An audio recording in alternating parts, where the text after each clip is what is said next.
Back to Brian's Beat.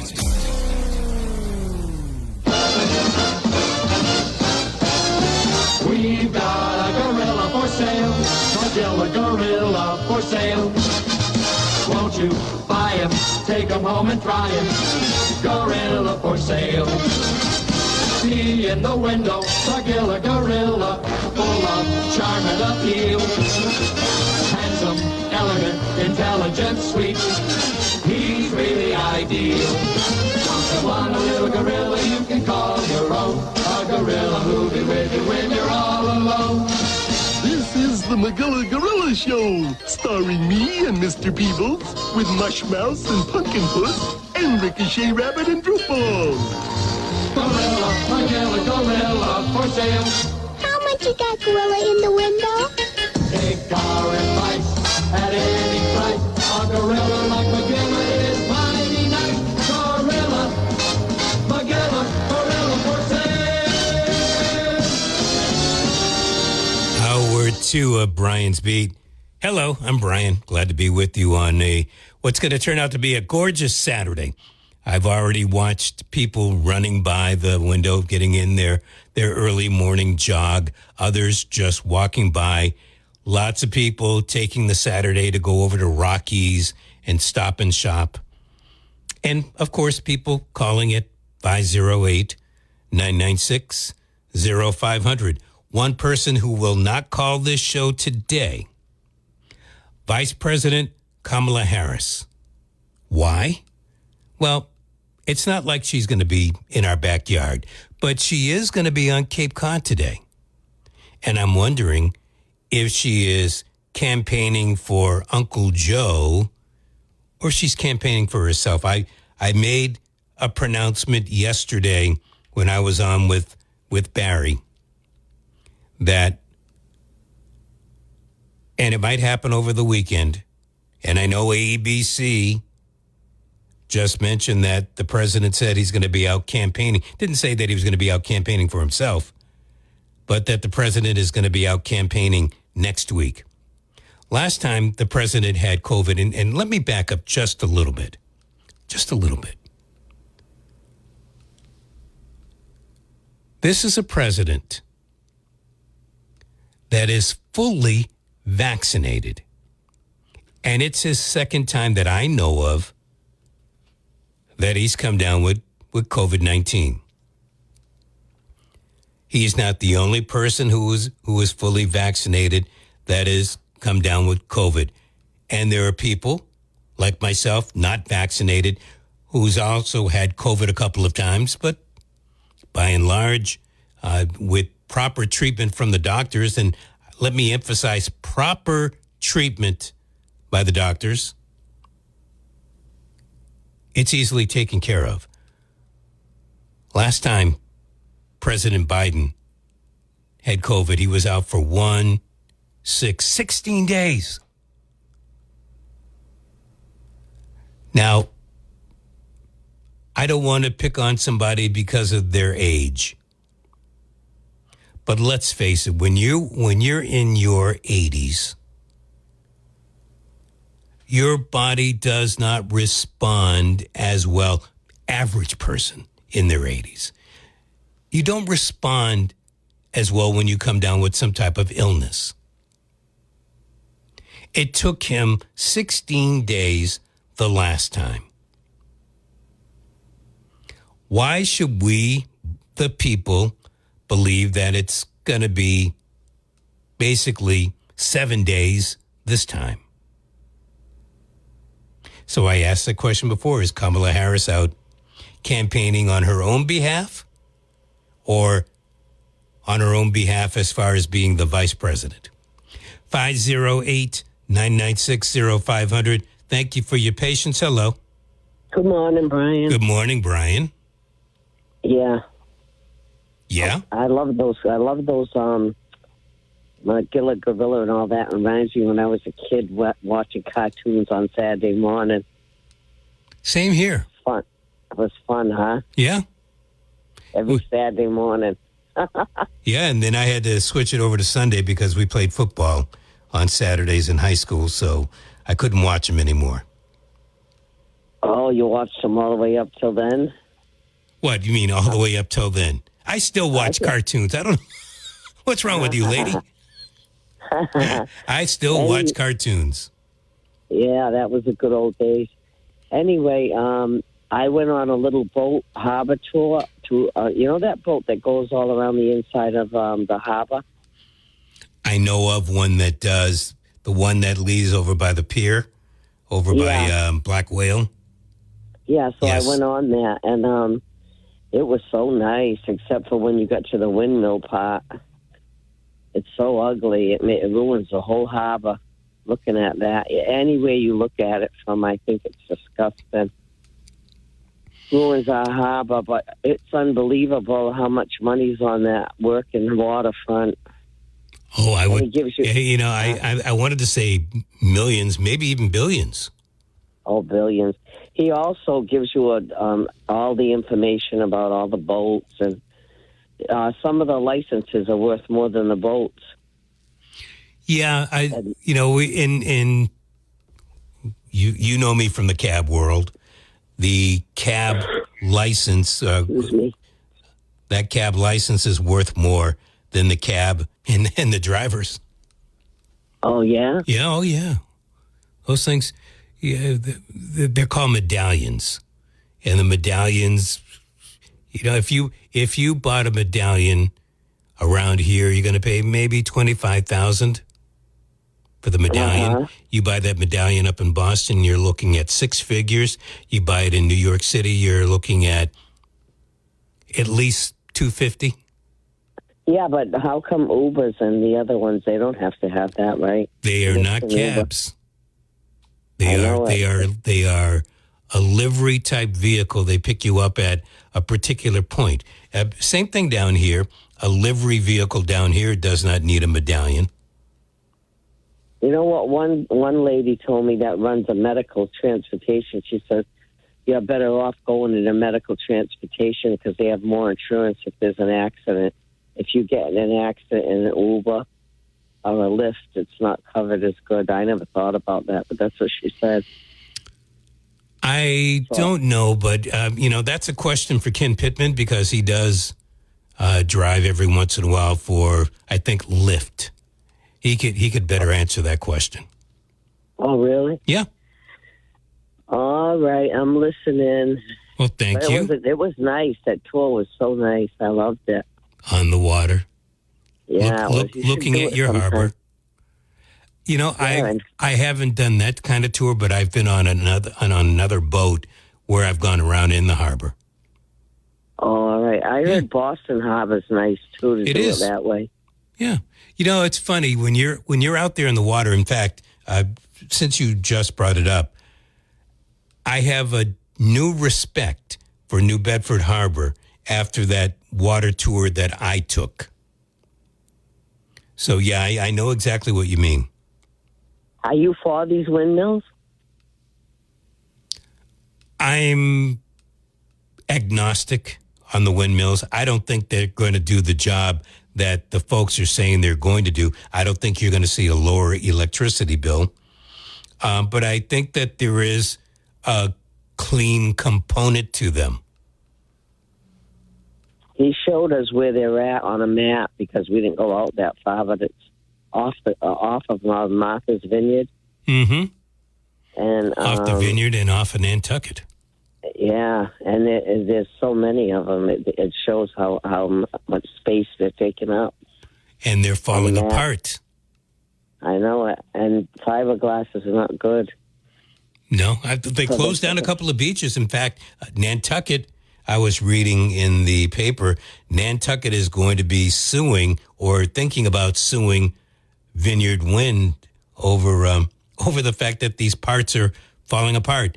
How long before New Bedford gets we'll see you in court. Hey, thanks for the call. I appreciate it. Okay, have a good weekend. You Bye, too. Brian. Thanks. Bye, 508-996-0500. Hello.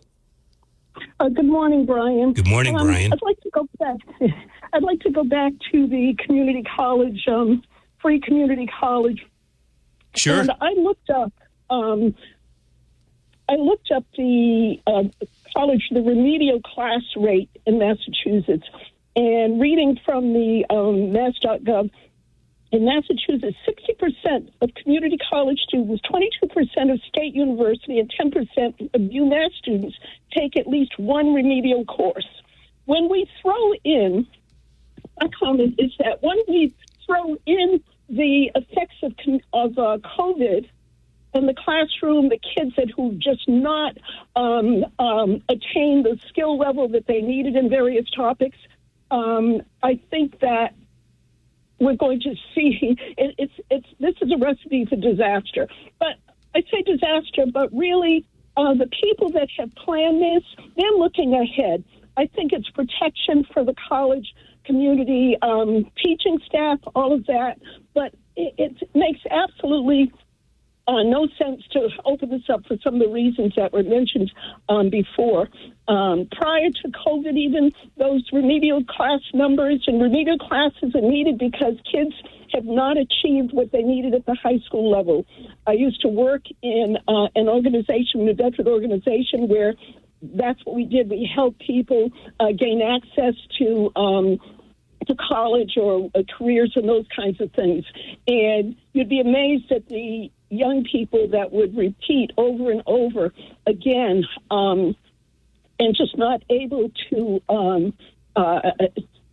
to come up to par.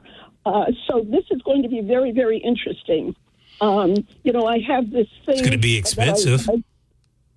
Excuse me, go ahead. It's going to be expensive. It's going to be expensive, yes. Yeah. But what are they looking ahead to? What is there? There's always a story behind the story. Mm-hmm. So we just get this surface, okay, free college, but behind it, I believe, because based on my worldview philosophy, evil has a structure. And this is part of the structure of evil that we see going on, where decisions are made. And, one of the things Thomas Sowell said, we have people making decisions for which they don't bear any responsibility for the outcomes afterwards. Those in higher office and wherever, they're not held accountable, for the failures. So this really concerns me. And I believe that it should really concern you. And the reason why I brought it up the way that I did is because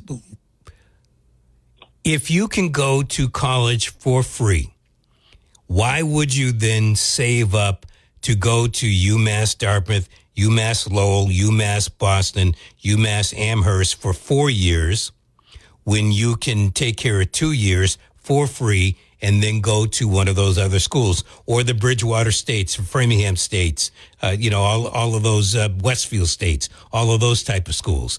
What is it? What's the impact, the financial impact on those schools where they look to have X amount of students? I don't know if it's 5,000, 8,000, 10,000, but now you're going to lose a freshman and a sophomore class, or at least the majority of those students, because they can now go for free to a community college. Yes, I agree. But then there's also the other part. They're putting all this money into the community colleges when we know the jobs out there, the same kinds of jobs that were available, say, 20 years ago, are just not available. People are making money in many different ways. And why not put more finances into the vocational school system? Because the plumbers and electricians are places where young people can really make a good living without all of that school debt. So, there's definitely a plan, and it's not one that is designed to benefit the yous and the me's, as you would say. Well, so, yeah, the yous and me's aren't going to be taking advantage of this. So you're absolutely right. But we're going to pay for it. We're going to pay for it. Hey, thanks for the call. Yes. You have great points. Great points. I appreciate it. 508-996-0500 is how you get onto the program. Speaking of the vocational schools, didn't think that we would go in this direction, but there was an article, I don't know, let me see if I can see the date, because I still have it on my Gmail account. I guess it came out, when was the 18th? Thursday. High needs students lose out in vocational school admissions. Once again, the voc schools, instead of admitting students that would be wanting to be plumbers, electricians, beauticians, those kind of folks, they're taking the folks, according to the Globe article, they're taking on students that would normally go to a comprehensive high school. Hey,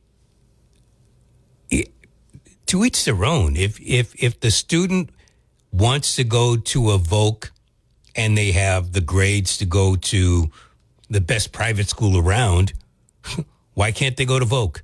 They got accepted at voc. Why wouldn't voc want them? But now here we go.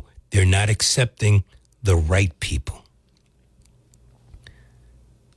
And now we have this other story about your tax dollars and mine making sure that everybody can go to community college for free.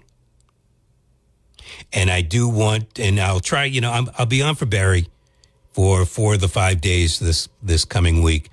I'm going to make it a point to try to find out who is everybody that can go to community college for FREE free. Because as much as I'm against it, I would say if I'm paying for it, I should be able to go. I don't want to go. Oh, that's not true. I was looking over at BCC for a particular class to take to help with some of the things that I do that I really don't know anything about. And I should be able to take that class for free under this new plan. It wasn't a part of what I studied when I was in college. So I should be I want it for free. I want it for free. I want your tax dollars to support me to go to that school for free. But what's going to happen to UMass Dartmouth with a plan like this? And I say UMass Dartmouth, what's going to happen to the private, what we call junior colleges in the Commonwealth? Why would somebody want to go to a Dean junior college when they can go to a Massasoit or a Bristol Community College or a Berkshire Community College or a Springfield Tech Community College, courtesy of the taxpayer? 508-996-0500. Hello. Brian, I don't mean to call you back twice, but before we hung up, I wanted to ask you, there's music tomorrow, and I wanted to go at 4 o'clock. One of the 50s bands is playing there because I went to 50s night, and they said they're playing there. But she said in the center of Fairhaven. Where's that? Fairhaven Center. Yeah, where's that? There's the... What would be considered that? Well, if you take the number 11 bus and it turns right on the main street, isn't that where the gazebo is? Isn't that the center?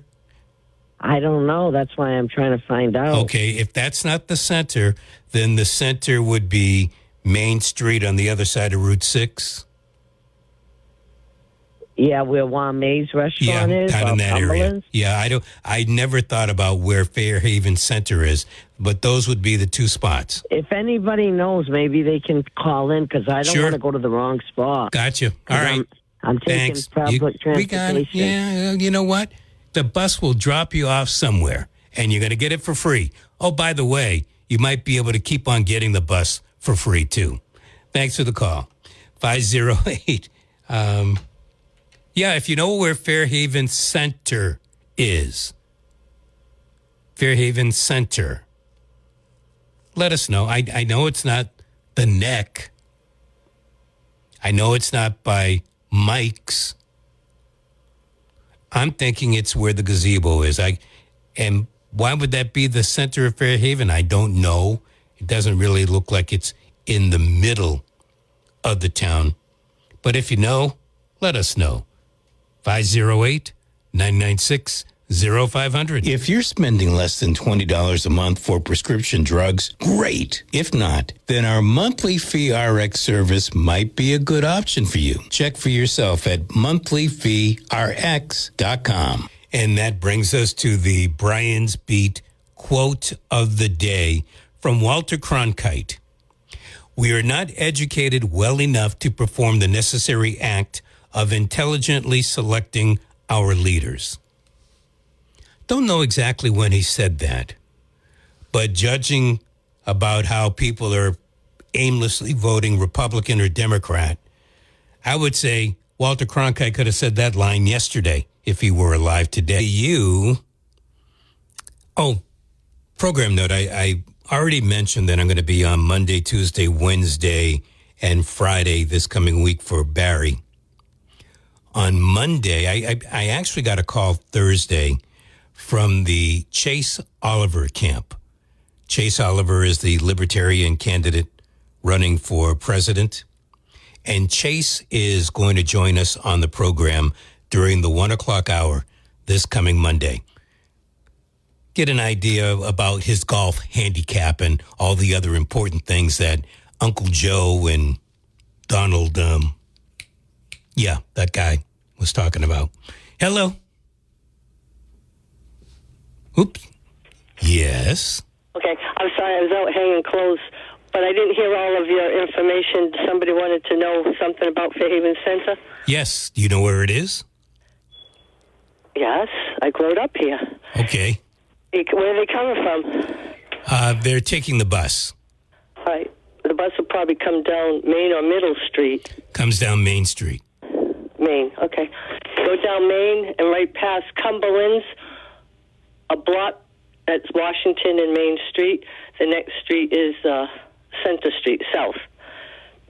And that's the center. I don't know exactly what they're looking for. Apparently there's going to be some music, oldies type music playing there. Oh, they're doing that one day at that gazebo in North Fairhaven also, and on Thursdays they have it across near the town hall and the library right on Center Street, a couple of blocks east of... so it's either at the library or at the gazebo? Yeah, there's two different ones. I can check after and let you know, because I saw it. She might be talking about the gazebo one, because that's very soon. I think tomorrow, I believe, is when she said. At the gazebo. At the gazebo, okay.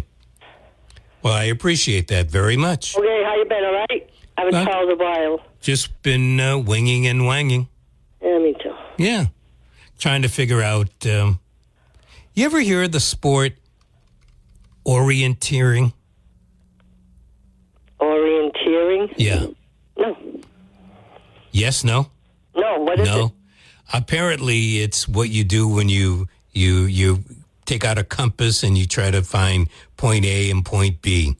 It's known as orienteering. The reason why I asked the question, apparently the Massachusetts Interscholastic Athletic Association is making that one of the sports to start in the 25-26 school year. It doesn't make much sense, but everything's new to me. Yep. I mean, that's something old, but... I just go by my sight. I know where I'm going. I know what's west, northeast, and south. Other than that, I follow signs and maps. I still use maps. Oh, I still use maps. Yes. Yep. I will use a MapQuest if my map doesn't cover where I'm going. I don't like to use the GPS device on the phone. No, I don't bring my cell phone with me in the car. And I have a 2008, so I don't have that hookup thing, which is okay with me. A 2008 vehicle or a 2008 phone? 2008 car. Okay. Oh, I used to drive to Vermont with a map with 3 dogs, and after you go there enough times, you just know the way. Yeah, so, no, I look.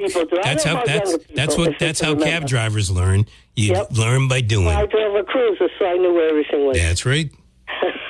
Okay, thank you. Try a boat. No, I'm not good on the water that much, except for water skiing. Uh-oh. There you go. Everybody that wants to go on the boat wants to drink, and I go, no, I'm not going. Okay. Thanks. I do appreciate the call. 508-996-0500. My big political announcement, besides Chase Oliver coming on the show on Monday, is that I am predicting by a week from Monday, that would be the 29th, Joe Biden will no longer be the Democrats' presidential candidate.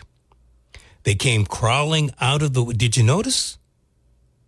Did you notice what happened? So, candidate Trump, former President Trump, was shot in the ear on Saturday. The Democrats, like an airline, the Democrats just zipped lips, except for President Biden, who said that this kind of stuff should not be happening in the United States, and reached out to Donald Trump. As my guess, so did the other presidential candidates. We can ask Chase Oliver when he's on Monday if his camp actually reached out to the Trump camp. But other than that, the Republican convention went along, and I didn't think about this during the first day, and it was a masterful plan. Masterful plan. What happened at the Republican convention? The Republicans were denouncing the policies of the Biden administration, which that's what they should be doing. That's who they are running against. They're running against Biden-Harris, the Biden-Harris ticket and administration. Throughout the week, Monday, Tuesday, Wednesday, and half of Thursday, the Democrats were sticking up for Joe Biden. They're in the Biden camp. He says he's going to run, he's going to run. And the Republicans ate it up like Pac-Man. They kept on denouncing the Biden administration, which you expect them to do. But then come later on Thursday, after a series of speeches at the Republican convention started to come out, and then full blitz, full throttle on Friday, the Democrats, they came out of the woodwork basically saying that President Biden needs to step aside. And so the Republicans at their convention, they spent basically a week campaigning against the person that they're not going to run against. And I'm not sure, and I'm not going to say that they're running against Kamala Harris. I'm not sure that she is going to be the candidate. I'm not sure exactly how Joe Biden is going to administer his delegates. But he's going to be stepping aside. He's already opened the door to stepping aside, declaring his, health issues. That would be a reason. Doesn't have to be God. Doesn't have to be that message from God.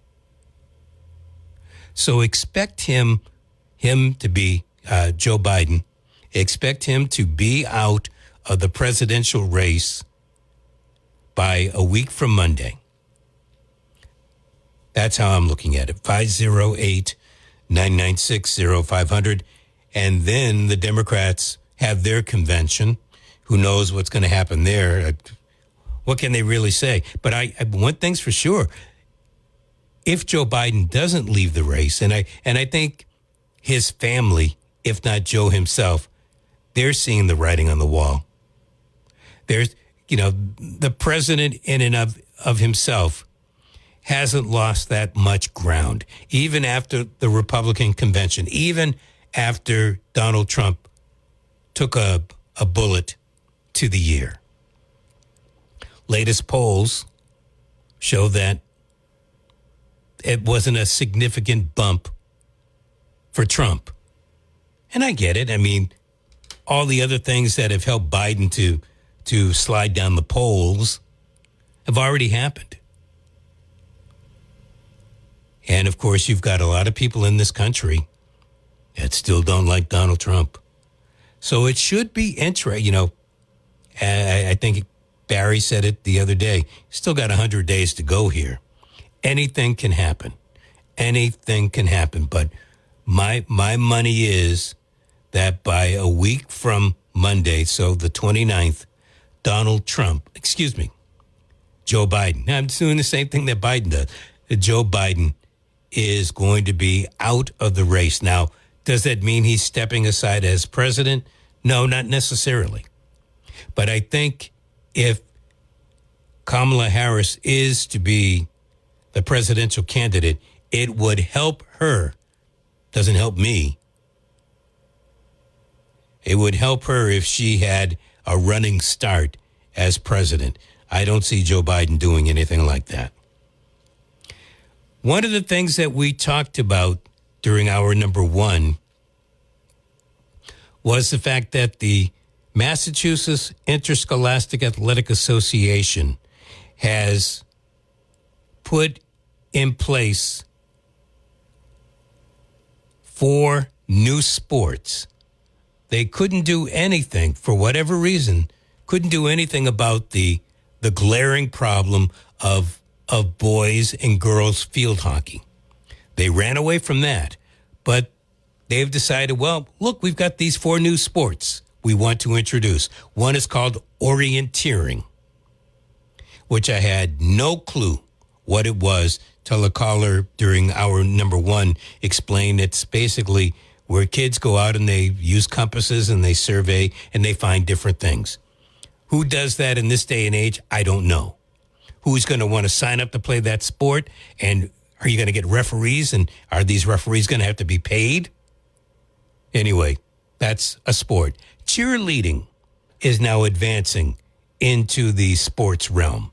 Cheerleading is going to be a sport. Girls flag football. If there's no boys flag football, how are we going to call it girls flag football? And ultimate frisbee. Those are the sports. My guess is there are going to be some problems if they go out there with girls flag football. And you've got some boys that want to play. How do you say no? If you can't say no to field hockey, how are you going to say no to boys playing girls flag football? Hello. Good morning, sir. Good morning. So, Brian, I want to make it clear. I'm not loyal to any party. But I do want to ask a question. Yes. We talk about people don't like Donald Trump. So let me just back up a little bit here. If Joe Biden had been a fantastic president, Democrat, whatever he is, he could have been a libertarian, he could have been a Republican. I can stand behind someone who takes care of some of the most important people in this country. And to me, that is the hardworking taxpayer that keeps this whole machine going day to day. Because without us, there's nothing. So only so many. And I would agree. Okay. And you're one of them. So that being said, and I'm not patronizing you, but let's keep it real. There's some of us that work and do what we do and ask for nothing. There's others that need, and I get that, but there's others who take advantage. So with that being said, what is it about Donald Trump when he wasn't sitting in the White House that didn't benefit the hardworking taxpayer as far as was there not to like about him other than maybe personality type characteristics? What is it we didn't like? I can tell you from my point of view, since Biden's been in office, they've done nothing but take from me, and my wallet is a lot thinner. To me, that's the bottom line. So you got two different things. What I heard or I thought was your question is what Trump did when he was out of office that made people not like him. Are you talking about before he was elected or after? I'm talking about now when we're looking at voting for a candidate to sit in the White House to do the job for the American people. What is it people keep talking about? I don't like Trump. Okay, what didn't you like when he was in office? What was so bad about, as far as, once again, I'm coming back to the taxpayer. What was it that he didn't take care of the taxpayer for? In other words, I felt like I had a lot more money, was living a better lifestyle, didn't have to worry about those extra few dollars that I didn't have back then that I don't have now. I had more money. I was doing a lot better. Business was better for me. We couldn't keep up with it. So I guess the bottom line is, okay, you don't like the guy. What is it that he didn't, as far as... Yeah, okay, I get it. I hear. Trump? Why not Trump? Why not Trump? Oh, let's see. Right. First, never mind the conviction, for whatever you want to call it. I can't see how anybody in the United States of America would want to elect someone who's been convicted of crimes. Now, you can say he didn't really do anything or stuff like that, but that's there. That's a glaring piece. That's something late. Going before then, Donald Trump has been known to exaggerate stories. My classic example, and I've gone back and forth with my colleague who was getting ready to come in through the door in regards to changing NAFTA.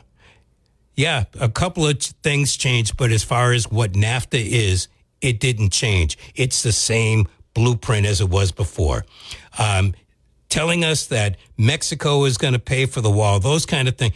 He just comes up with stories, and they just don't come to fruition. What I really wanted from him, I didn't want him to be president, but once he got in, what I really wanted from him was to abolish the Department of Education. Betsy DeVos was supposed to do that. Didn't happen. What else did I want? I wanted the whole Obamacare wiped out. Did it happen? No, it didn't happen. So, I mean, he comes up with a bunch, he trumps up stories, and he doesn't really come through. But the bottom line is, and I'll wait for the check in the mail, because obviously you don't care that we're paying more, Brian. And I like you, Brian. No, it has nothing to do with I don't care about that, because I'm not supporting Biden either. What I'm trying to say is you're not going to get what you're hoping for. I think you believe BS, gas prices are going to come. BS. No, it's not BS. Gas prices aren't going to come down. I did better under Trump. 4 years. Okay, Trump you did better under Trump. Don't you think that there are people out there that didn't do better under Trump? Who? Give me an example of who. As far as, once again, the taxpayer is what keeps this country going. So the answer to your question would be some 80 million people who didn't vote for him. That's bull. It is? Oh, wait a minute. Wait, are you trying to say 80 million people didn't vote for him? No, exactly, and that's exactly what I'm saying. That was BS, and we all know it. So, in other words, you think the election was thrown? Yes, I do. Okay, and maybe I'm going to sit here and say, I don't know. I'm not going to put my money down on it. But one thing is for sure, 80 million is the official count. That's BS all day long. Okay. Look, you can say it's BS all day long. That's the official. Are you trying to say it's not the official number? That's exactly what I'm saying. Then what is the official number? What is the official number? No way. What is the There you go. I mean, look, the official number out there is what the government says it is. I'm not sure that it's 80 million, but that's the official number. We can go back and forth. If you don't think people don't like him, why do you think his approval rating is 57%? Why do you think 57% of the people say that they don't want him running for office, even though more people say they don't want Biden running for office?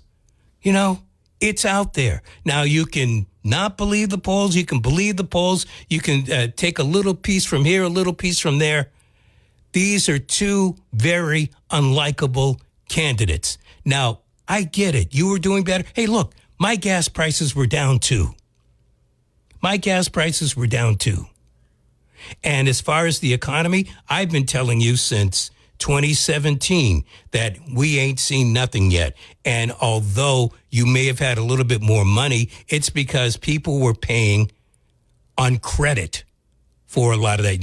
Maybe not you, but the majority of people were. And you can see over the years how people have been spending on borrowed money. The economy is down the toilet. And so people thought, oh, things are better. Happy days are here again. This was the 1920s. And it's not going to get better if Trump wins. It might look better, but it really isn't going to, we're at, what is it, $40 trillion in debt? How do you think Donald Trump is going to take care of that? He threw sanctions down on China. And the Chinese are still rip-roaring along. Same thing with the former Soviet Union, Russia.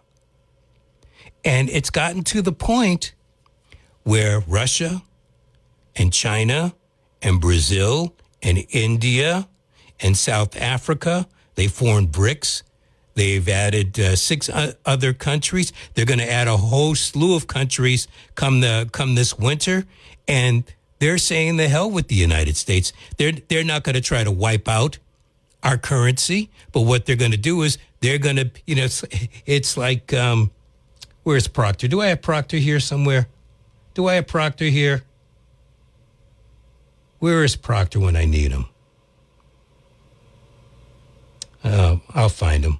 Proctor, where are you? Anyway, it's like he states, you've got to build a new paradigm that makes the other one obsolete. And so what's going to happen? What does that mean in the terminology of Donald Trump and where we're going? I think Donald Trump is in cahoots with the real big money players. And that's where he comes from. He's a 12 billionaire. He might be down a few $1 billion, but that's the league that he runs with. And so he's getting money for his campaign from the Silicon Valley billionaires. How do you think that's going to turn around and help the yous and me's? Are you going to start working from home with these billionaires? What do you think? Yeah, how much do you hear him talking about the border, except we're going to take care of the border? What does that really mean? Project 2025. I'm trying to learn as much as I can about it. And Trump says has nothing to do with him. And yet you've got a whole bunch of other people that say, oh, yes, his fingerprints are all over it. Now, Donald Trump has proven one thing to yours truly, maybe not to you. He gets caught lying. He gets caught lying. Now, there are stories out there that he lied 28 times during the debate. I don't know if he lied 28 times during the debate. But one thing's for sure. There's a big reason. Never mind me. I didn't vote him in 2016, and I didn't vote for him or against him in 2020. I voted my principle in both of those years. Whether you want to think it's 80 million or 70 million or 90 million, folks got together. They coalesced and they voted Donald Trump out. It doesn't mean that Donald Trump won't win again in 2024. Good luck to us if they do. Well, one quick call before we say hello to Kim Pittman. Hello. Hey, Brian. Can you hear me, Brian? I hear you well. Yeah, well, the thing with community colleges is that the number of admissions has been plummeting year over year, so they're trying to salvage that. And you're right, the colleges, the regular colleges like UMass system, pretty soon the taxpayer is going to pay for them to keep them afloat. Exactly. So this is what it is. As far as, Donald Trump, he's not going to save this nation from 50 years of this country being sold out and bad trade deals that only benefit the elites and foreign countries. I think people are being brainwashed, that they think that he's going to be able to do all the things he says. I agree, man. Thanks for the call. I appreciate it. I'll talk to you during the week. Ken, what's up, man? I just have this sudden urge to eat a can of spinach. Why? Because you heard Popeye? Oh, is that what it was? Yeah. Okay. I disagree. Do you like spinach? No, I love spinach. Oh. Especially when it's Why in do like you disagree about spinach? Well, not spinach. I disagree about what